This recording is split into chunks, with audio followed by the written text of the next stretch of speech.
देखिए पिछले क्लास में मैंने आपको गोलीय दर्पण के बारे में बताया था, ठीक है। लेकिन आज जो हम लोग पढ़ेंगे गोलीय दर्पण में किरण आरेख की बनावट, यानी गोलीय दर्पण में जो किरण आरेख की बनावट होती है वह किस प्रकार की होती है, ठीक है। वो देखिए गोलीय दर्पण तो दो प्रकार के होते हैं, एक को बोलते हैं अवतल दर्पण, अवतल दर्पण, और दूसरा होता है उत्तल दर्पण, उत्तल दर्पण। तो देखिए इन दोनों दर्पण में हम लोग क्या करेंगे कि देखेंगे किरण आरेख की बनावट कैसी है। तो वो फर्स्ट कहता है कि प्रधान अक्ष के समांतर आपतित किरण, यानी जो किरण प्रधान अक्ष के समांतर आएगी वो उसमें क्या प्रतिक्रिया होंगी, इसी चीज को आपको बताना। तो देखिए जो प्रधान अक्ष के समांतर जो किरण आती है, किसके समांतर, प्रधान अक्ष, प्रधान अक्ष इसी को बोलते हैं ध्रुव और वक्रता केंद्र को मिलाने वाली सरल रेखा को क्या कहते हैं, प्रधान अक्ष कहते हैं या मुख अक्ष कहते हैं। तो मुख अक्ष के समांतर हुआ किरण पूछेगा, यानी इस प्रधान अक्ष के पैरेलल क्या करेगा और किरण आएगी जिसे बोलेंगे हम लोग प्रधान अक्ष के समांतर। तो जो किरण प्रधान अक्ष के समांतर हुआ आती है वह क्या होता है, प्रधान अक्ष के फोकस से होकर निकलती है। कहां से निकलती है, फोकस से होकर निकलती है। तो प्रधान अक्ष के समांतर जो आपतित किरण होगा वो कहां से निकलेगा, फोकस से निकलेगा। तो बोलेंगे इसका, अगर आपसे एग्जाम में पूछेगा और उसका आंसर दोगे तो लिखोगे इस तरह से, प्रधान अक्ष के समांतर आपतित किरण, और इसको आप क्या करेंगे डैश देकर लिखेंगे, प्रधान अक्ष के समांतर आती हुई आपतित किरण दर्पण से परावर्तन के बाद प्रधान अक्ष के फोकस से होकर गुजरती है। कहां से निकलती है, फोकस से होकर निकलती है, याद रहेगा। तो देखिए प्रधान अक्ष के समांतर आती हुई आपतित किरण कहां से निकलती है, फोकस से निकलती है। यह उत्तल दर्पण है, उत्तल दर्पण में भी क्या होगा, प्रधान अक्ष के समांतर जो किरण आएगी, प्रधान अक्ष से इसके जो समांतर आएगा तो क्या होगा, फोकस से निकलता हुआ प्रतीत होगा, ठीक है। तो यहाँ उत्तल में प्रतीत होगा, अवतल में वास्तव में क्या होगा, फोकस से निकलेगा। तो बोलेंगे प्रधान अक्ष के समांतर आती हुई आपतित किरण दर्पण से परावर्तन के बाद फोकस से निकलती है या निकलती हुई प्रतीत होती है। अगर पूछेगा अवतल दर्पण में अगर किरण प्रधान अक्ष के समांतर हो तो वह जब अवतल दर्पण में प्रधान अक्ष के समांतर किरण होगा तो फोकस से निकलेगा, और उत्तल दर्पण में जो किरण होगा प्रधान अक्ष के समांतर होगा वह किससे निकलेगा, फोकस से भी निकलेगा, लेकिन यहाँ पे निकलता हुआ प्रतीत होगा, ठीक है। उसके बाद वह दूसरा क्वेश्चन आपका आता है फोकस की दिशा में आपतित किरण, यानी इसमें क्या था, प्रधान अक्ष के समांतर है, अब इसमें जो आपतित किरण होगा फोकस की दिशा में होगा, यानी इसमें होगा कहां से होगा, फोकस की दिशा में। इस तरह से क्या होगा कि आपतित किरण जाएगी। तो देखिए जो किरण फोकस से जाएगा और प्रधान अक्ष के समांतर निकलेगा। देखो जो प्रधान अक्ष के समांतर गया वो फोकस से निकला, जो फोकस से जाएगा वो सिंपल है प्रधान अक्ष के समांतर निकलेगा, ठीक है। तो बोलेंगे इसकी अगर आपसे आंसर पूछा तो बोलेंगे फोकस की दिशा में आती हुई आपतित किरण दर्पण से परावर्तन के बाद फोकस से निकल जाती है। कहां से निकल जाती है, फोकस से निकल जाती है, याद रहेगा। चलो ये अगर आपसे पूछूंगा ये कौन सा दर्पण है, तो देखो दर्पण पहचानने का मैंने आपको एक मतलब सिंपल ट्रिक बताया कि जिसका परावर्तक सतह धंसा हुआ हो, अवतल दर्पण, ये भी कौन सा दर्पण हो गया, अवतल दर्पण। जिसका परावर्तक सतह उभरा हो उसे बोलेंगे हम लोग उत्तल दर्पण। अब देखिए यहाँ पे क्या है कि हमने तो आपको अवतल दर्पण में बता दिया क्या, इसको भी कर देते हैं। देखो अवतल दर्पण में क्या किया कि अवतल दर्पण में जो किरण पर फोकस की दिशा में था वह प्रधान अक्ष के समांतर निकला। अब उत्तल दर्पण में भी देख लेते हैं कि जो किरण क्या होगी वह फोकस की दिशा में होगा। किसकी दिशा में, फोकस की दिशा में होगा। वह क्या होगा, दर्पण से परावर्तन के बाद ये भी क्या हो जाएगा, प्रधान अक्ष के समांतर निकल जाएगा, ठीक है। तो उत्तल दर्पण में भी यही बोलेंगे कि फोकस की दिशा में आती हुई आपतित किरण दर्पण से परावर्तन के बाद प्रधान अक्ष के समांतर निकल जाती है। कहां निकल जाती है, प्रधान अक्ष के समांतर निकल जाती है। देखो दो आपने सीख लिया, गोलीय दर्पण में किरण आरेख की बनावट कौन कौन, प्रधान अक्ष के समांतर आपतित किरण, दूसरा था फोकस की दिशा में आपतित किरण। तो जो किरण प्रधान अक्ष के समांतर आपतित होगी वह फोकस से निकलेगी, और जो फोकस की दिशा में आपतित होगी वह प्रधान अक्ष के समांतर क्या होगी, निकलेगी। अब देखिए एक है वक्रता केंद्र की दिशा में आपतित किरण होगा। देखो वक्रता केंद्र की दिशा में आपतित किरण, तीसरा पॉइंट है इसका। तो देखिए वक्रता केंद्र बोलते हैं सी को, सेंटर ऑफ कर्वेचर बोलते हैं इसको। तो देखिए वक्रता केंद्र की दिशा में जो आपतित किरण होगा और जिस पथ पे जाएगा उसी पथ पे वापस लौट जाएगा। बोलेगा सर एक बात बताइए ऐसा क्यों हुआ, बाकी में तो अलग अलग से गया और इसमें क्या था। देखिए क्या होता है कि कि जो वक्रता केंद्र की दिशा में जो आपतित किरण होती है वह दर्पण पे लंबवत पड़ती है। किस प्रकार के पड़ती है? लंबवत, बोले तो परपेंडिकुलर। और जो भी क्या होती है, प्रकाश किसी सतह पे लंबवत पड़ती है वह उसी पथ पर वापस लौट जाता है, क्योंकि वहां पे वह कोण का जो बनता है 90 डिग्री का, और वहां पे क्या होगा कि वह वापस उसी पथ पर वापस लौट जाएंगे। तो देखो इधर से जो गया किरण वह इसी पथ पर वापस लौट जाएगा। सेम यहाँ पे भी होगा, आपतित किरण की दिशा में, सॉरी किसके, वक्रता केंद्र की दिशा में जो आपतित किरण होगा वो कहां से प्रतीत होगा? वक्रता केंद्र से निकलता होगा। लेकिन क्या होगा, या जिस पथ पर जाएगा उसी पथ पर वापस लौट जाएगा। याद रहेगा? तो आपसे पूछेगा वक्रता केंद्र की दिशा में आपतित किरण, तो इस तरह का डायग्राम बनाएंगे और लिखेंगे वक्रता केंद्र की दिशा में आती हुई आपतित किरण दर्पण से परावर्तन के बाद, देखिए लेंस में अपवर्तन होता है, मिरर में परावर्तन होता है, ठीक है। तो यहाँ पे बोलेंगे दर्पण से परावर्तन के बाद उसी पथ पर वापस लौट जाती है। क्या होता है? उसी पथ पे वापस लौट जाता है। इसे क्या कहेंगे हम लोग? वक्रता केंद्र की दिशा में आपतित किरण। याद रहेगा? चलो ठीक है। अब आता है ध्रुव की दिशा में आपतित किरण। किसकी दिशा में? ध्रुव की दिशा में आपतित किरण। तो देखिए ध्रुव की दिशा में बोले तो P, इसको बोलते हैं P। अब देखिए P के दिशा में जो आपतित किरण होगा क्या होगा, तो ध्रुव की दिशा में जो आपतित किरण हुआ होती है वह जितने डिग्री कोण से टकराएगा उतना ही डिग्री कोण से क्या हो जाता है? वापस लौट जाता है। यानी अगर मान लो कि यहाँ का कोण अगर 45 डिग्री है तो इसका भी कोण होगा 45 डिग्री। इसको बोलते हैं कोण आई और इसको बोलते हैं कोण आर बोलते हैं। इसको कोण आई बोलते हैं और इसको कोण आर बोलते हैं, ठीक है। तो यहाँ पे क्या होगा, वो बोलेंगे कि ध्रुव की दिशा में आती हुई आपतित किरण, तो बोलेंगे ध्रुव की दिशा में आती हुई आपतित किरण दर्पण से परावर्तन के बाद, यानी ध्रुव से जितने डिग्री कोण से टकराता है उतना ही डिग्री कोण से वापस लौट जाता है। बस समझ रहे हो? तो इसको बोलते हैं क्या? ध्रुव की दिशा में आपतित किरण। इसमें भी क्या होगा? Same condition. यहाँ पे भी क्या होगा कि यदि प्रधान किसी ध्रुव की दिशा में इस दर्पण में भी अगर आपतित किरण आएगा तो जितने डिग्री कोण से टकराएगा उतना ही डिग्री कोण से क्या होगा? वापस लौट जाएगा, ठीक है। तो यानी जो ध्रुव की दिशा में जो किरण आती है वह जितने डिग्री एंगल से क्या करेगा कि आप ध्रुव से टकराएगा उतना ही डिग्री एंगल से क्या हो जाता है? कोण, यानी उतना ही डिग्री कोण के साथ क्या हो जाता है? वह वापस लौट जाता है, ठीक है। तो देखिए हमने आपको 4 टॉपिक समझा दिया। गोलीय दर्पण में क्या किरण आ रही की बनावट। फर्स्ट क्या है? प्रधान अक्ष के समांतर आपतित किरण। तो इसका आंसर क्या लिखेंगे? प्रधान अक्ष के समांतर आती हुई आपतित किरण दर्पण से परावर्तन के बाद।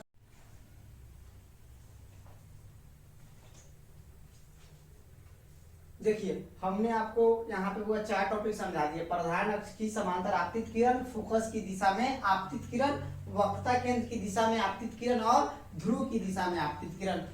संभवतः आप लोगों को पूरा मतलब समझ में आ गया होगा। आप लोग क्या करेंगे, इतने को नोट करिए, फिर इसके आगे मैं आपको बताता हूँ अवतल दर्पण में प्रतिबिंब की बनावट, और उसके बाद बताएंगे उत्तल दर्पण में प्रतिबिंब की बनावट, ठीक है। तब तक कितना आप लोग क्या करिए, नोट करिए। देखिए अब हम लोग पढ़ेंगे अवतल दर्पण में प्रतिबिंब की बनावट। वो किसमें पढ़ेंगे? अवतल दर्पण में प्रतिबिंब की बनावट। देखिए फर्स्ट करा है कि जब वस्तु अवतल दर्पण के फोकस और ध्रुव के बीच स्थित हो। फोकस बोलते हैं एफ को, ध्रुव बोलते हैं पी, यानी एफ और पी के बीच में यदि कोई वस्तु हो तो उसका प्रतिबिंब कहाँ बनेगा, और पूछेगा प्रतिबिंब की प्रकृति क्या होगी। क्वेश्चन क्या कहेगा? जब वस्तु अवतल दर्पण के फोकस और ध्रुव के बीच स्थित हो तो उसका प्रतिबिंब कहाँ बनेगा और प्रतिबिंब की प्रकृति क्या हो। तो देखिए जब वस्तु अवतल दर्पण के फोकस और ध्रुव के बीच स्थित हो तो उसका प्रतिबिंब, फर्स्ट को क्या करेंगे हम प्रधान अक्ष के समांतर लेके जाएंगे किरण को। तो जो प्रधान अक्ष के समांतर जो किरण जाता है वो कहाँ से निकलता है? फोकस से निकलता है, ठीक है। और दूसरा क्या है? वक्रता केंद्र की दिशा में आपतित किरण को करेंगे। तो वक्रता केंद्र क्या बताइए? वक्रता केंद्र की दिशा में यदि आपतित किरण आप ले जाओगे, किसकी दिशा में? वक्रता केंद्र की दिशा में आपतित किरण। इसको थोड़ा ढंग से लाइन खींचेंगे, ठीक है, स्केल की सहायता से। तो देखिए वक्रता केंद्र की दिशा में जो आपतित किरण होगा वह क्या होगा? वक्रता केंद्र की जो दिशा में आपतित किरण होगा उसी पथ पर क्या होगा? वापस लौट जाएगा।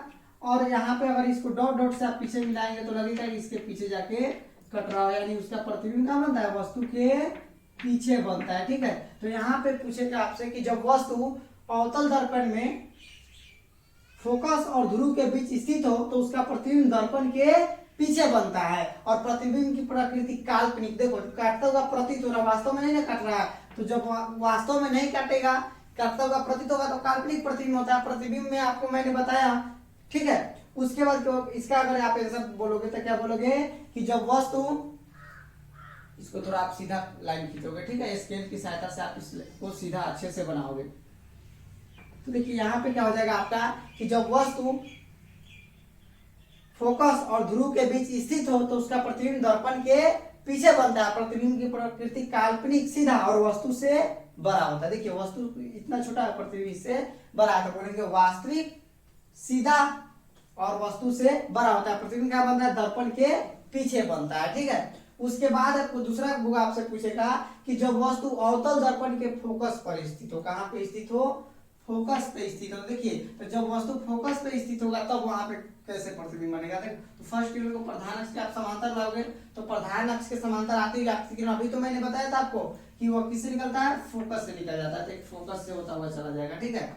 और दूसरे को क्या करेंगे, प्रधान अक्ष के इसके वक्रता केंद्र की दिशा में ले जाएंगे। तो जो वक्रता केंद्र की दिशा में जो किरण होगा उसको क्या करेंगे, ऐसे लेकर जाओगे। तो देखो यह एक दूसरे को कभी नहीं काटेगा, एक दूसरे के समांतर पैरेलल है, अब ये एक दूसरे को कभी नहीं काटेंगे, ठीक है। तो यहाँ पे क्या आप इसका बताओगे, देखो जब वस्तु अवतल दर्पण में फोकस पे स्थित हो तो उसका प्रतिबिंब अनंत पे बनता है। कहाँ कटेगा ये कोई फिक्स नहीं ना है, तो इसको बोलेंगे अनंत। क्या बोलेंगे, अनंत। तो जब वस्तु अवतल दर्पण में फोकस पे स्थित हो तो उसका प्रतिबिंब क्या बनता है, अनंत में बनता है। और प्रतिबिंब की प्रकृति पूछेगा तो वास्तविक और उल्टा। देखिए इस साइड बन रहा है, इसके ऊपर बनता तो बोलते सीधा, लेकिन यहाँ नीचे की तरफ बनेगा, जहां बनेगा तो इसको बोलेंगे उल्टा और वस्तु से काफी बड़ा होता है। क्या बोलेंगे, वस्तु से काफी बड़ा होता है, ठीक है। तो देखिए आपका ये भी हो गया। दूसरा इस क्वेश्चन को आप कैसे अगर आंसर लिखोगे, सर सुनो, क्वेश्चन पूछेगा जब वस्तु अवतल दर्पण के फोकस पर स्थित हो, कहां पे स्थित हो, अवतल दर्पण के फोकस पे स्थित हो, तो वहां पे बुआ बोलेंगे कि जब वस्तु अवतल दर्पण के सामने फोकस पे स्थित होगा तो उसका प्रतिबिंब अनंत पे बनेगा। प्रतिबिंब की प्रकृति वास्तविक, उल्टा और वस्तु से बहुत बड़ा होता है, ठीक है। उसके बाद आता है क्वेश्चन हुआ जब वस्तु अवतल दर्पण के वक्रता केंद्र और फोकस के बीच स्थित हो, कहां पे, वस्तु अवतल दर्पण के वक्रता केंद्र यानी सी और एफ के बीच स्थित हो तो उसका प्रतिबिंब कहां बनेगा और प्रतिबिंब की प्रकृति क्या होगी। इसमें भी प्रधान अक्ष के समांतर एक किरण को लाओगे और इसको कहां से ले जाएंगे, फोकस से होकर निकलेगा, ठीक है। दूसरे किरण को हम क्या करेंगे कि वक्रता केंद्र की दिशा में ला देते हैं, ध्रुव की दिशा में लाइएगा। तो ध्रुव के जो दिशा में लाइएगा ना, तो ध्रुव से जितने डिग्री कोण से टकराएगा उतना ही डिग्री कोण से क्या हो जाता है, वापस लौटेगा। तो जब वापस लौटेगा तो देखिए यह इसको बोलेंगे आपतित किरण निकलने वाली, यहाँ पे भी यह क्या हो गया, परावर्तित किरण। और देखिए यह एक दूसरे को सी के बाद काट रहा है, यानी यहाँ पे काट रहा है ना, तो यहाँ पे वस्तु ए और बी मानित हो जाएगा, ए डैश बी डैश प्रतिबिंब इसका, ठीक है। तो यहाँ पे देखिए क्या हो गया कि वक्रता केंद्र, इस साइड तो कुछ नहीं, यानी इसको मान लेते हैं हम अनंत। क्या मान लेते हैं, अनंत। तो अनंत और कहां बन रहा है, वक्रता केंद्र के बीच बन रहा है, ठीक है। तो देखिए जब वस्तु वक्रता केंद्र और फोकस के बीच स्थित हो तो उसका प्रतिबिंब अनंत और वक्रता केंद्र के बीच बनता है। कहां बनता है, अनंत और वक्रता केंद्र के बीच बनता है, याद रहेगा, अनंत और वक्रता केंद्र के बीच बनेगा। और प्रतिबिंब की प्रकृति वास्तविक, उल्टा और वस्तु से बड़ा होता है। क्या होता है, प्रतिबिंब की प्रकृति वास्तविक, उल्टा और वस्तु से बड़ा होता है, ठीक है। इतना हो जाएगा। अब देखिए इसके बाद आता है क्वेश्चन हुआ जब वस्तु अवतल दर्पण के वक्रता केंद्र और जब वस्तु अवतल दर्पण के वक्रता केंद्र पर स्थित हो, कहां पे स्थित हो, वक्रता केंद्र यानी सी पर स्थित हो, ठीक है। तो देखिए यहाँ पे क्या होगा कि जब वस्तु सी पर स्थित होगा तब उसका प्रतिबिंब कहां बनेगा और उसकी प्रकृति क्या होगी, अब हम लोग देखते हैं, ठीक। तो देखिए यहाँ पे क्या है, सी पे जब वस्तु है तो यहाँ पे प्रधान अक्ष के जो समांतर जो किरण आएगा वो कहां से निकलेगा, फोकस से निकल जाएगा, ठीक है। उसके बाद दूसरे किरण को हम लाते हैं ध्रुव की दिशा में। तो देखिए ध्रुव की दिशा में होगा तो वह जितने डिग्री कोण से टकराएगा उतना ही डिग्री कोण से वापस लौटेगा। क्या होगा, उतना ही डिग्री कोण से वापस। इस लाइन को आप लोग स्केल की सहायता से आप सीधा खींचेंगे, ठीक है। अब देखिए यहाँ पे क्या है कि जो एक दूसरे को किरण कहाँ पे काटे, देखिए वक्रता केंद्र के नीचे यानी यहाँ पे काट रहा है, तो यहाँ पे प्रतिबिंब बना, कहा वक्रता केंद्र पर ही इसका प्रतिबिंब बन गया। जहाँ पे काटता है, काटता हुआ प्रतीत होता है, वहीं उसका प्रतिबिंब बनता है। प्रतिबिंब की परिभाषा में मैंने तो आपको बताया ही था।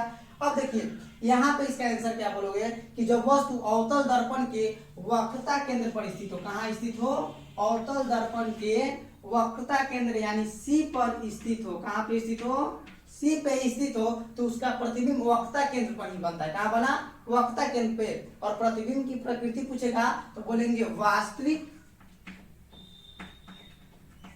वास्तविक यानी इसको रियल, रियल इमेज, ठीक है। तो बोलेंगे वास्तविक उल्टा और वस्तु से बराबर, वस्तु के बराबर बनता है, ठीक है। याद रखिएगा, आपसे पूछेगा जब वस्तु अवतल दर्पण के वक्रता केंद्र पर स्थित हो तो उसका प्रतिबिंब कहाँ बनेगा और प्रतिबिंब की प्रकृति क्या होगी। तो बोलेंगे जब वस्तु अवतल दर्पण के वक्रता केंद्र पर स्थित हो, सुनो ध्यान से और इसको आप नोट करोगे, ठीक है। ऐसा नहीं कि सुन लिए वीडियो देख लिए उतना ही रह गए, पूरा इसको जब तक याद करके नोट नहीं करोगे, नोट्स अपना तैयार नहीं करोगे, तब तक आप अच्छे से नहीं लिख पाओगे इसको, ठीक है। तो देखिए जब वस्तु वक्रता केंद्र पर स्थित हो तो उसका प्रतिबिंब कहाँ बनेगा, वक्रता केंद्र पर ही बनेगा। और प्रतिबिंब की प्रकृति वास्तविक उल्टा और वस्तु के बराबर होता है, ठीक है। चलिए एक बार इसको फिर से समझा देते हैं। आप काटता हुआ प्रतीत हो रहा है, काल्पनिक सीधा और वस्तु से बड़ा होता है। उसके बाद है जब वस्तु फोकस पर स्थित हो, तो जब वस्तु फोकस पर स्थित होगा तो उसका प्रतिबिंब अनंत पे बनेगा। प्रतिबिंब की प्रकृति वास्तविक उल्टा और वस्तु से काफी बड़ा, बहुत बड़ा होता है, ठीक है। उसके बाद आता है क्वेश्चन, अवतल दर्पण के वक्रता केंद्र और फोकस के बीच स्थित हो जब वस्तु को, कहाँ पे, अवतल दर्पण के फोकस और वक्रता केंद्र यानी सी और एफ के बीच स्थित होगा तो उसका प्रतिबिंब कहाँ बनेगा, अनंत और सी के बीच में बनेगा। प्रतिबिंब की प्रकृति वास्तविक उल्टा और वस्तु से बड़ा होता है, ठीक है। उसके बाद पूछेगा जब वस्तु अवतल दर्पण के वक्रता केंद्र पर स्थित हो, कहाँ पे स्थित हो, अवतल दर्पण के वक्रता केंद्र पे, तो उसका प्रतिबिंब वक्रता केंद्र पर ही बनता है। और प्रतिबिंब की प्रकृति वास्तविक उल्टा और वस्तु के बराबर होता है। अब इसमें वह 2 क्वेश्चन और रह गए हैं, अब चलिए उसको आपको मैं बता रहा हूँ, ठीक है। तब तक इतना नोट करिए। क्वेश्चन है जब वस्तु सी और अनंत के बीच यानी वक्रता केंद्र और अनंत के बीच स्थित हो, जब वस्तु कहाँ हो, सी और अनंत, बोले तो अनंत तो अनंत है और सी बोले तो वक्रता केंद्र के बीच स्थित हो तो उसका प्रतिबिंब कहाँ बनेगा और प्रतिबिंब की प्रकृति क्या होगी। तो देखिए जब वस्तु वक्रता केंद्र और अनंत के बीच स्थित होगा तो फर्स्ट केंद्र को हम लोग प्रधान अक्ष के समांतर ले जाएंगे, तो जो प्रधान अक्ष के समांतर निकलेंगे वो फोकस है, और जो वक्रता केंद्र की दिशा में आता है उसी पथ पर क्या हो जाता है, वापस लौट जाता है। किसको क्या होता है, उसी पथ पर वापस लौट जाता है। तो ये तो वक्रता केंद्र की दिशा में आया जो उसी पथ पर वापस लौट जाएगा। दूसरा फोकस की दिशा में, प्रधान अक्ष की जो दिशा में आएगा, कहाँ से निकलेगा, फोकस से निकलेगा, ठीक है। तो देखिए जो फोकस से निकलेगा तो सी और एफ के बीच एक दूसरे को क्या करेंगे, ये किरणें आपस में काटेंगे और जहां पे काटेगा वहीं पे उसका प्रतिबिंब बनेगा, ठीक है। तो यहाँ पे प्रतिबिंब ए डैश बी डैश बन गया। अब देखिए यहाँ पे बोलेंगे कि जब वस्तु वक्रता केंद्र और अनंत के बीच स्थित हो तो उसका प्रतिबिंब वक्रता केंद्र और फोकस के बीच बनता है। देखो वक्रता केंद्र और फोकस के बीच है, वक्रता केंद्र और फोकस के बीच बनता है। और प्रतिबिंब की प्रकृति क्या होगी, वास्तविक उल्टा और वस्तु से छोटा होता है। क्या होता है, वस्तु से छोटा होता है, याद रहेगा। और इतना लिख लीजिएगा, बस से में यही बात जो मैं बोल रहा हूँ इसी चीज को आप लिख लीजिएगा, आपको एग्जाम में पूरे नंबर मिलेंगे, ठीक है। उसके बाद आता है वस्तु अनंत और अनंत पर स्थित हो, तो जब वस्तु अनंत पे स्थित होगा तो उसका प्रतिबिंब कहाँ बनेगा, फोकस पे बनेगा। जैसे सूर्य क्या होता है, अनंत पे होता है लेकिन उसका प्रतिबिंब दर्पण में देखते हैं कितना छोटा दिखता है, अनंत पे बनेगा। और उसका तो उसी प्रकार जब वस्तु क्या होगा, अनंत पर स्थित होगा तो उसका प्रतिबिंब फोकस पे बनेगा। और प्रतिबिंब की प्रकृति आपसे पूछे था, बोलेंगे वास्तविक उल्टा और वस्तु से काफी छोटा होता है। किस तरह का होता है, वस्तु से काफी छोटा होता है, याद रहेगा। चलो इतना तो हो गया आप लोगों का। अब क्या करते हैं, एक बार इसको फिर से समझा देते हैं। जब वस्तु वक्रता केंद्र और अनंत के बीच स्थित हो, तो वक्रता केंद्र और अनंत के बीच स्थित होगा तो उसका प्रतिबिंब कहाँ बनेगा, वक्रता केंद्र और फोकस के बीच बनेगा। प्रतिबिंब की प्रकृति वास्तविक उल्टा और वस्तु से छोटा होगा, ठीक है।